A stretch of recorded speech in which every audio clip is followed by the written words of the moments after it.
SMA Negeri 1 Larantuka dalam napak tilas sejarah perjalanannya senantiasa menuntut para warganya untuk kembali membuka lembaran-lembaran diarinya untuk tetap dikenang sepanjang hayat.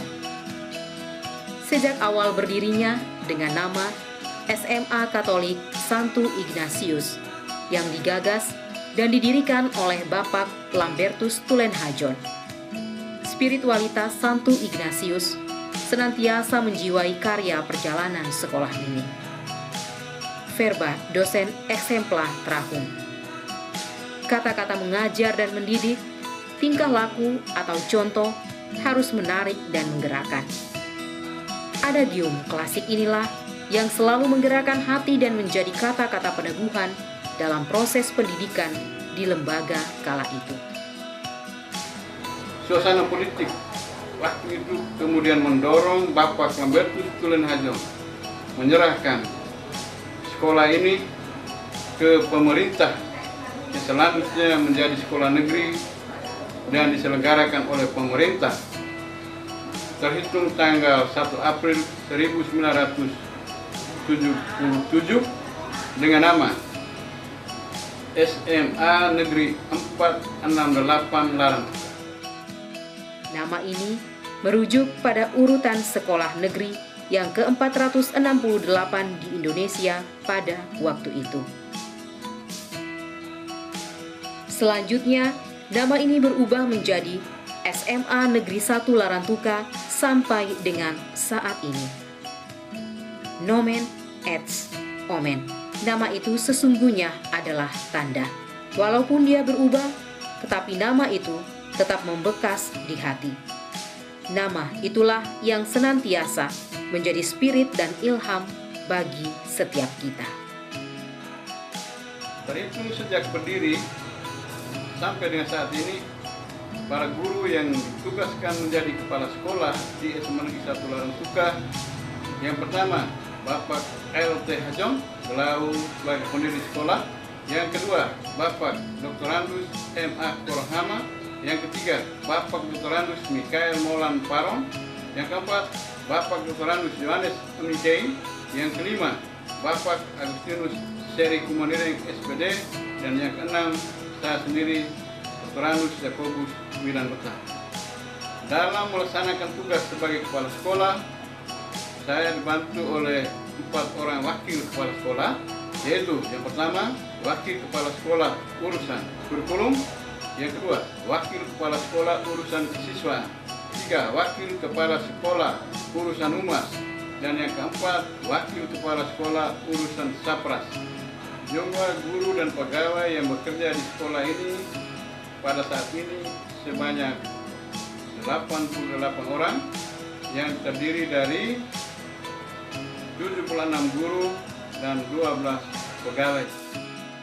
Saya sebagai Wakasek Kurikulum yang membantu kepala sekolah dalam hal kegiatan-kegiatan itu yang pertama mengatur pelaksanaan struktur program kurikulum di sekolah.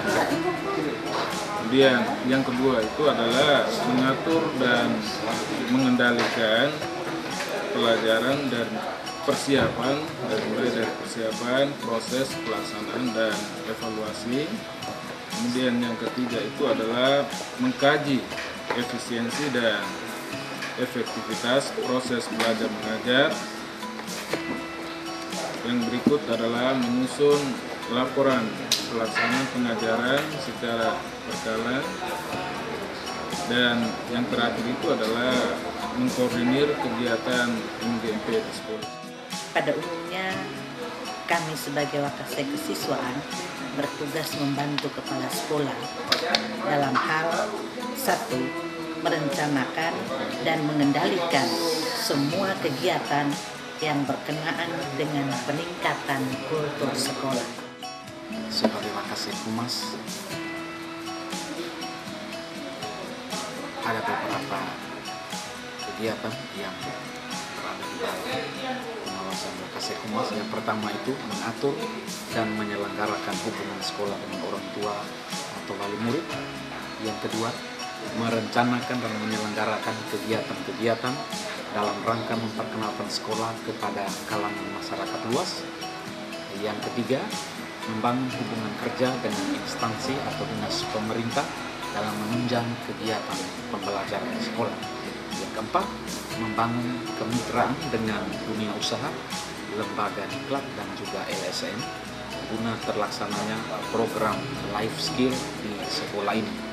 Dan yang terakhir, itu menyusun laporan pelaksanaan hubungan secara berkala. Saya wakil kepala sekolah berusaha sarana prasarana, membantu kepala sekolah mewujudkan visi misi sekolah terkait sarana prasarana di sekolah ini. Ada beberapa tugas yang harus saya laksanakan, yaitu yang pertama merencanakan pengadaan dan pemeliharaan sarana prasarana yang ada di sekolah. Yang kedua, merencanakan dan mengatur pemberdayaan fasilitas sekolah. Yang ketiga, bertanggung jawab terhadap keuangan yang terkait dengan pengadaan fasilitas dan pemeliharaan sarana prasarana. Tempora mutantur et nos mutamus in illis. Waktu berubah dan manusia pun turut berubah di dalamnya.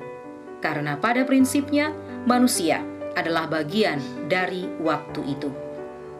Sebagai sebuah lembaga pendidikan yang tetap berkiprah di arus zaman yang kian berubah ini, lembaga ini tetap berkiblat pada visi dan misinya. Visi sekolah adalah terwujudnya sekolah yang bermutu secara intelektual, emosional, dan spiritual. Visi ini kemudian dituangkan dalam 6 misi, yaitu yang pertama, menciptakan suasana sekolah yang kondusif sebagai lingkungan masyarakat belajar yang kompetitif bagi siswa dan rasa tanggung jawab bagi guru. Yang kedua, membangkitkan motivasi belajar yang tinggi di kalangan peserta didik. Yang ketiga, meningkatkan jumlah dan mutu lulusan. Yang keempat, meningkatkan budaya membaca dan budaya belajar di kalangan guru dan siswa.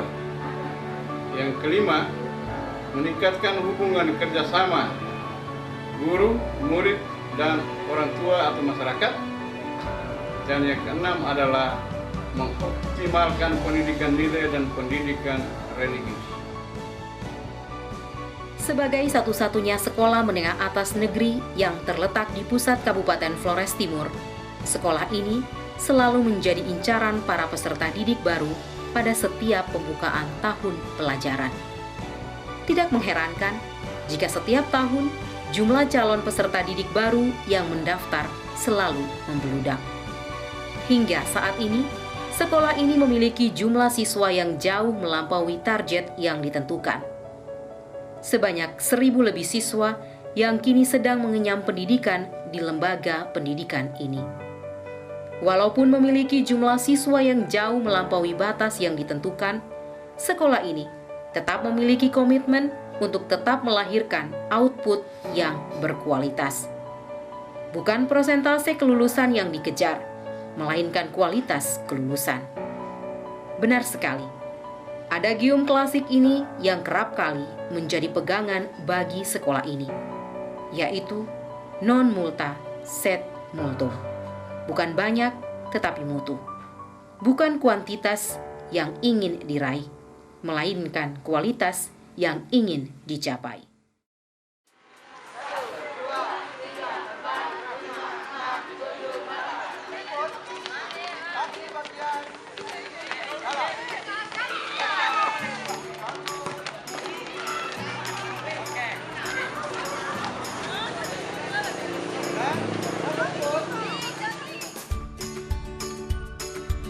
Tahun 2016, sekolah ini ditentukan pemerintah melalui Kementerian Pendidikan dan Kebudayaan menjadi sekolah rujukan.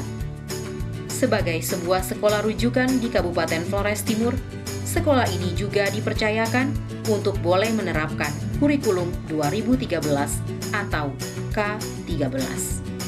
Sebagai pelaksana K13, sekolah ini tentu memiliki tenaga kependidikan yang harus memiliki pengalaman berkaitan dengan model pembelajaran dengan menggunakan desain kurikulum 2013. Ada belasan guru mata pelajaran yang dikirim ke tingkat provinsi mengikuti pendidikan dan pelatihan kurikulum 2013. Ada juga beberapa guru yang dikirim ke tingkat nasional dan selanjutnya dipercayakan sebagai instruktur nasional. Judul peta adalah sebuah komponen penting yang memuat identitas isi atau gambar peta yang terletak di bagian atas peta. Kelompok yang lain bisa memberikan pertanyaan ke kelompoknya anak.